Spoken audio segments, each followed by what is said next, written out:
awukwazi ukuyikhumbula kaloku asifundisi nje abathengane ixasi mayikhumbule lo kuba wathi ekungeneni kwakhe kanti uthetha nganamhla wokubhaptizwa. Siyakhumbula namhla uYesu abhaptizwa ngawo nguwo lo athetha ngawo apha. Yes building uthi wandilungiselela umzimba, uthi zange ngithi uthande zonke izinto but wena into yenzileyo wathini wandilungiselela umzimba. Your body is being prepared. Yabona emnqamlezweni jobe nje apha ebhaptizweni kwakupreparwa umzimba wakhe, emnqamlezweni kwakupreparwa umzimba wakho. Owakho umzimba upreparwe emnqamlezweni, owakhe uKristu upreparwe ebhaptizweni.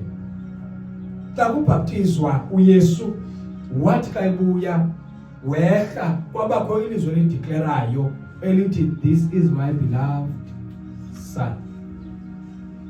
Sakubona wangena kuye umoya, ithi iBhayibhile pha wehla umoya onjenge bhobe wangena wahlala phezu kwakhe.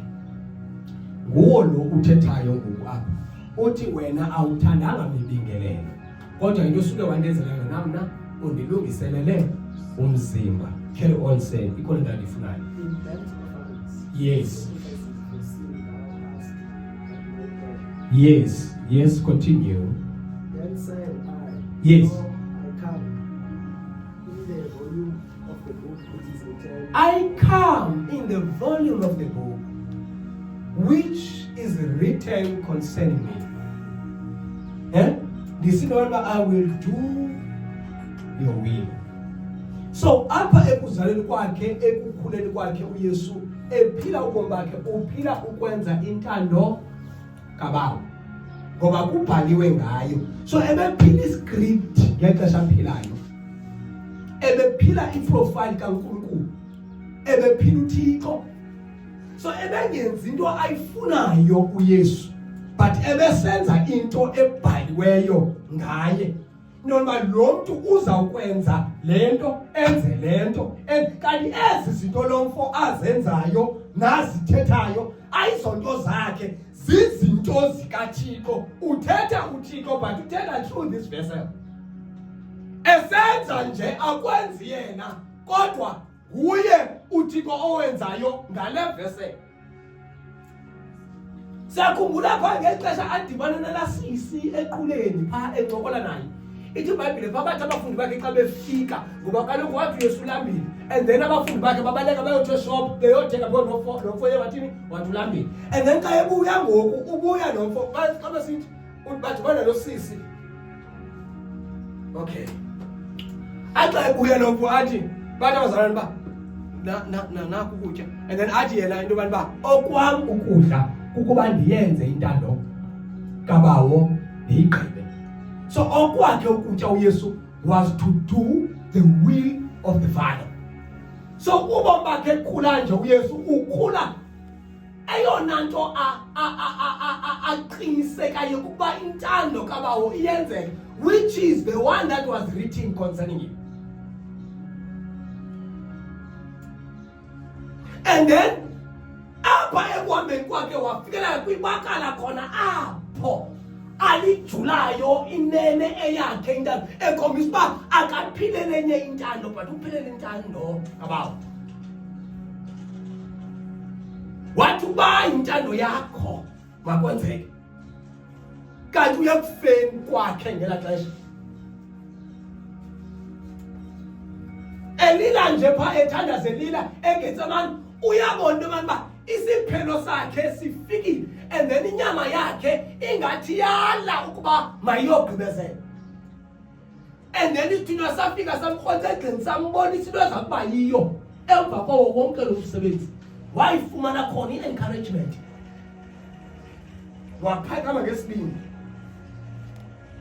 wathi mangabe intando yakho makwenzeke ingabiyo yami intando, but he was seeking the will of God even asepheleni ubomi bakhe.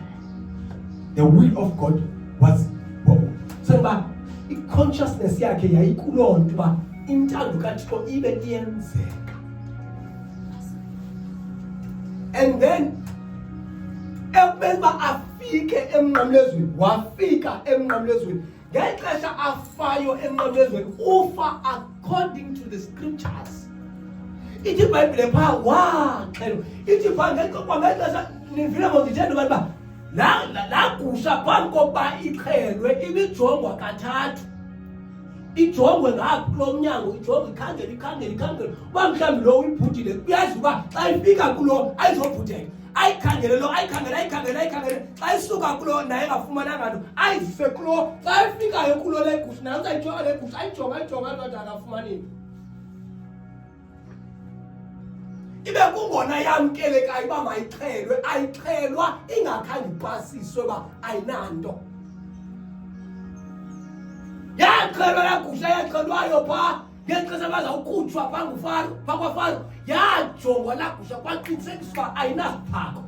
NoYesu wenziwa njalo, wangeniswa kwinkundla yokuqala, wajongwa ngulaa mfo, wathi laa mfo ndibona ityala kuloo mfo, wasuka kuye loo mfo waza kulo nale ijaji yaqova elaa tyala yathi ayifumana ityala, yamsusa yazomsa kulo nalo wesithathu waqova elaa tyala wathi andiboni ityala. Wabulawa engenatyala, zange kufunyanwe tyala kuYesu ngoba le nto izawuxhelwa kufuneka ibe kanti ayinasono. Ngoba okungcolileyo kuklinwa ngokuklini. You can't use into yonakeleyo to save into yonakeleyo. That is why nathi sanidi uba siklinwe, sasonakele, saklinwa. Emva kokuba sathembe nathi siklin, nathi sakwazi uyosave because we were saved to save others. But lesingenokwazi ukubasave abanye singekho saved. Ukubana kuyamkela uYesu nakani bamkela uYesu. Ngiyamazi uSibenza xa siwesindiswa lingokuxesha lokusindiswa because of the hand in Israel. Nami ngisinisiwe. Nami uYesu ndamamkela, ndamvuma ngomlomo phambi kwabantu. Ndingenazinhloni. Ndamvuma uYesu mina phambi kwabantu ngenazinhloni. Ngilikhwala apho bekuba ndinenhloni qonga kwaba kunamantombi seniba kubhizi kuyimess apha ngaphakathi, zange ndibe nanhloni. Akhulula ikempu yami namaphanda athi nami uYesu ndamamkela. Khona phakathi izandla ndingenanhloni ithuza abasisi bala. Athi Yesu ndamamkela kusithole. Ndamamkela ententeni ukumziyoni, ndamamkela ententeni ngingenanhloni. Wathi uYesu wakho uhambe uyokhonza naye eZiyoni, uyokhonza naye uWisile, uyokhonza naye eZCC, uyokhonza naye apho ufuna ukuhamba noYesu qha. Kanti ayizima wena. Ndangena naye eZiyoni. Ndangena naye eZiyoni. Ndangena noYesu ngana beZiyoni. Ndathi ndijikeleza phaya. Ndijikeleza nje. Ndithi uYesu qha. Uzona nje, uzona noYesu, ayazokela into eZiyoni. Ngabe sinisiwe ukuthi hayi le nto kuba ngathi sendile eForeyini. Ndafika beKapa, ndafika kwiZiyoni esinisiweyo. Utata wabeshumayela insindiso, wabeshumayela uYesu. Ebulala zonke izinto ezibulawayo ezimayelana abantu bekhona.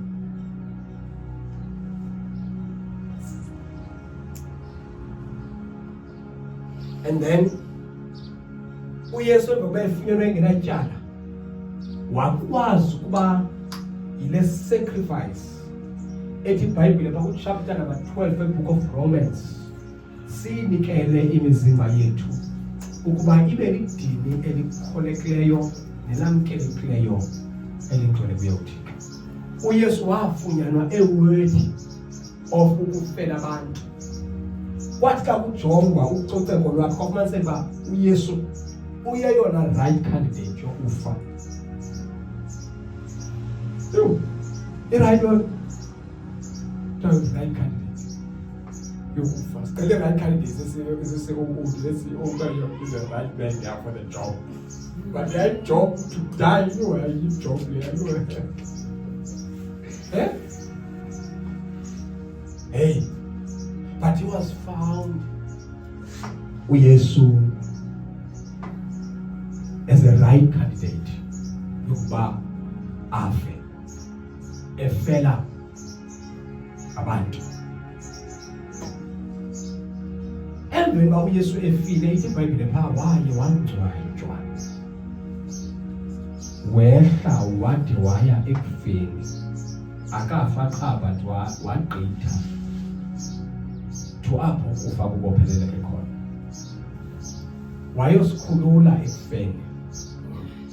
iBhayibhile wavuka ngomhla wesithathu, not after 3 days, not before 3 days, but wavuswa on the 3rd day ukuze uThixo approve enguThixo obamba ixesha.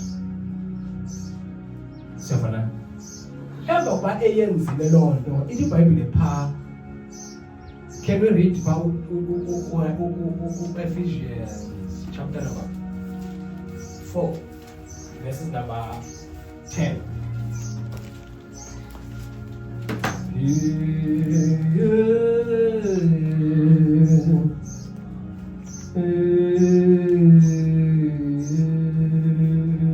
So tell us that.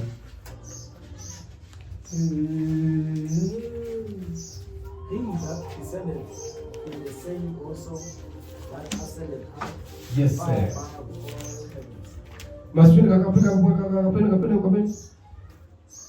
He that descended in the same also that He that descended. Say what is that? He that descended. He that descended. He that descended. Anybody? The Spirit of God descended,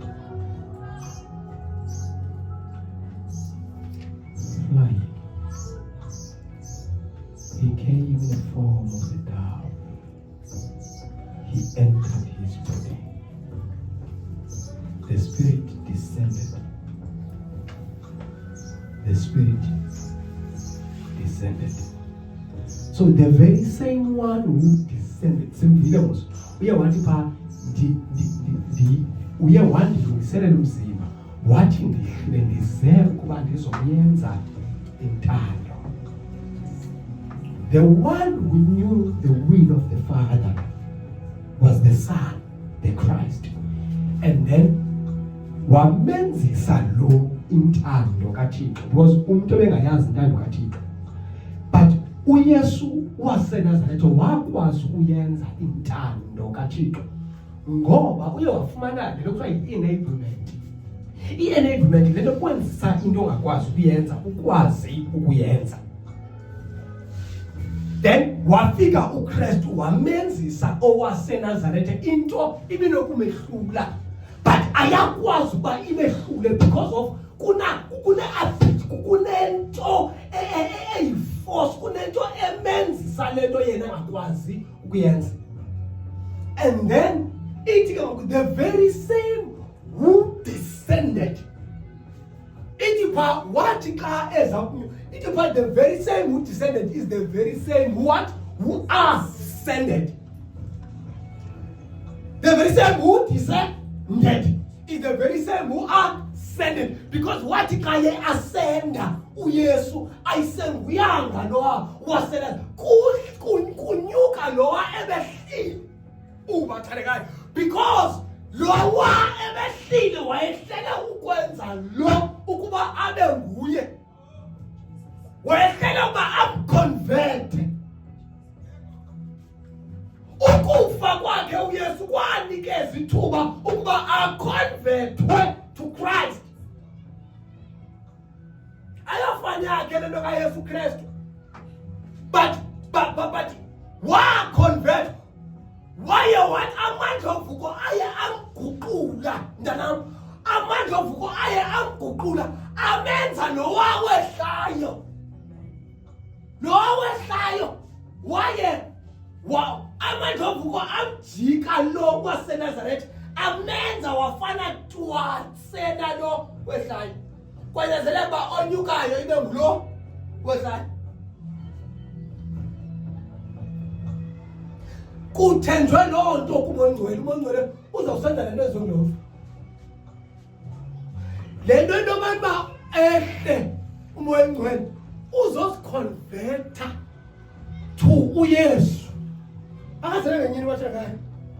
Apha sizawuconvertwa. Sizoconvertwa. Sizoguqulwa. Waguqulwa owaseNazaretha ekuvukeni kwakhe. Ayabi ngunyana kaMaria. Kodwa iBhayibhile kwathiwa xa kuthethwa ngaye ebonwa nguDavide. Uthi uDavide xa eyibona le nto isezulwini uthi into yobana kwathiwa wena ungunyana wam ndikuzele. Amen. Kuthiwa ngubani kwizithunywa zezulu wakhe watsho kuzo? Ngoba uYesu waseNazaretha waye wazalwa nguThixo emva kovuko. Akazalwa nguMaria. Wabamba iposition yakhe yasendalweni. Ngoba ithi iBhayibhile he was the firstborn of the creation. Wayobamba la position. Lo wabuyela kandawo yakhe. Why he was the firstborn. Zabathi tu exesheni. Kunjengawe awuthanda tu exesheni. Wawukhona wena emaphakatheni. Hey wena, uyazama awukhona wena emaphakatheni. Awuvelanga wethu wena. Wawukhona wabonwa emaphakatheni. Uthi yaye sikuye uKristu. Uthi wasikuya nini ngoba? Yaye sikuye emaphakatheni. Bakoba mhlawumbe khona sasikuye. Asikhange sibe kuye ngoske avuke ekufeni. Sibe kuye phambi kokuba abe even uyafa. Sasikuye sisithele. Kwathetha ukuthi emzalisekeni kwexesha sawuthi thu. Wathi thu wavela. Nami ndavela. Sigcine exesheni. Sabe sikhona emaphakatheni sigcine. Exesheni sabe sikhona phi? Emaphakatheni. Cha sisigcine ngokuphi? Exesheni.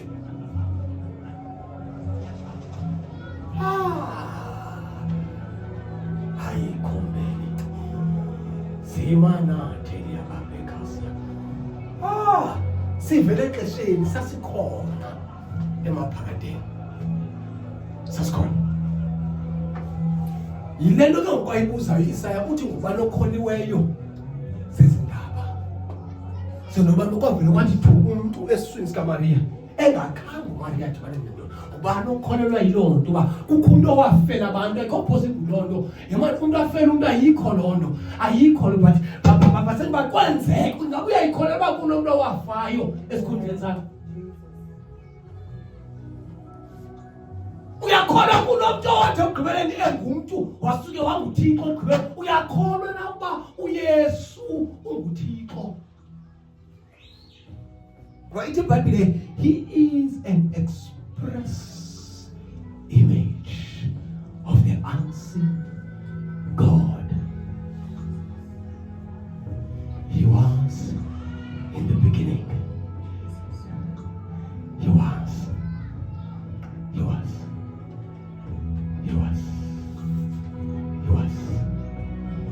Ithi yonke into idakube khona into engekho yena. Yena bekuthiwa ngaye kuphethwa yena. Kuthiwa let there be.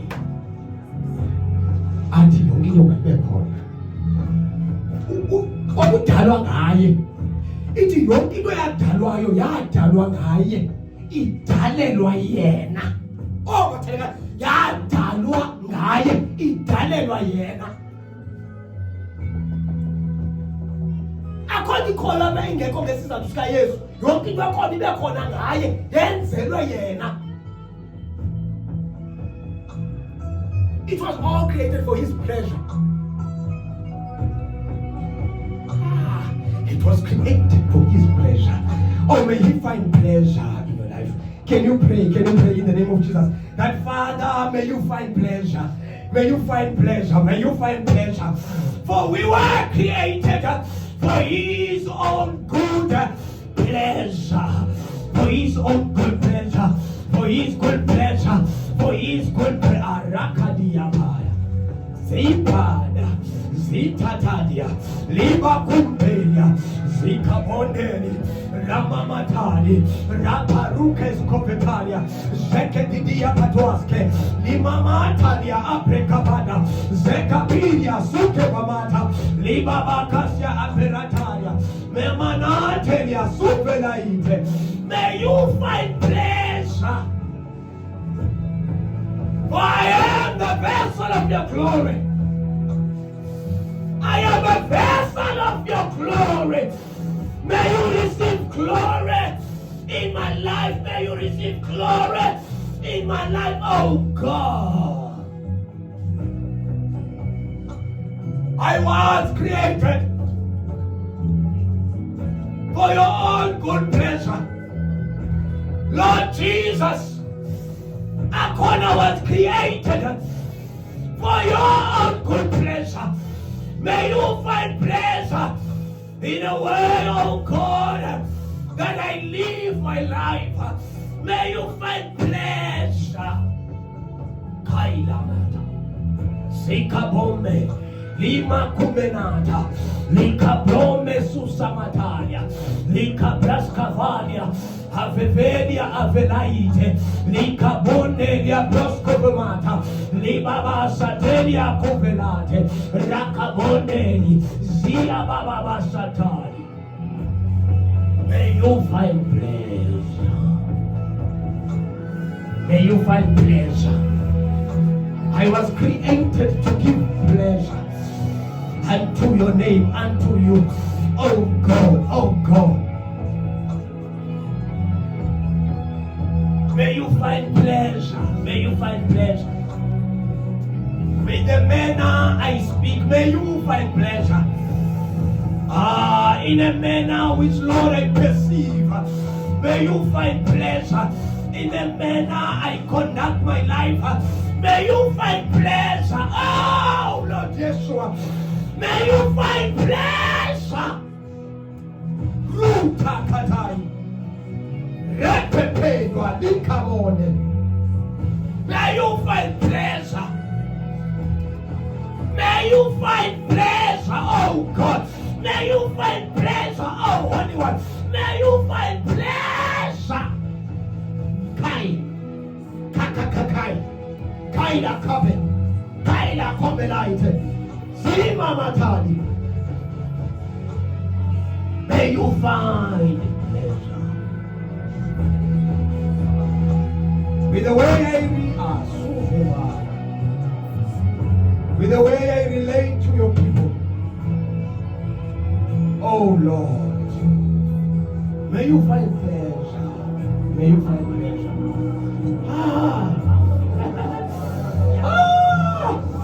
For you saw it was good. Ubanam di bekona. Nandiko kuwe mapagate. Nandiko.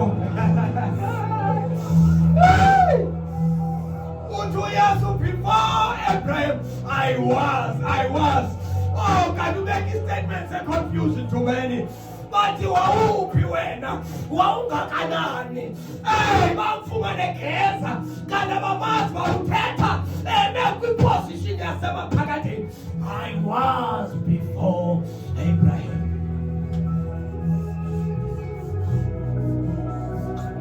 Umtala mna situation yako ikalele. The situation yako kalele circumstance. That before the corner, you were with him.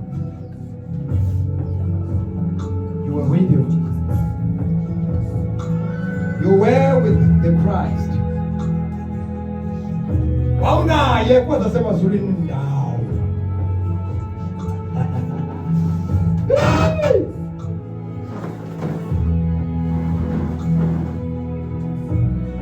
Wauna ye. May you find pleasure, oh God. May you find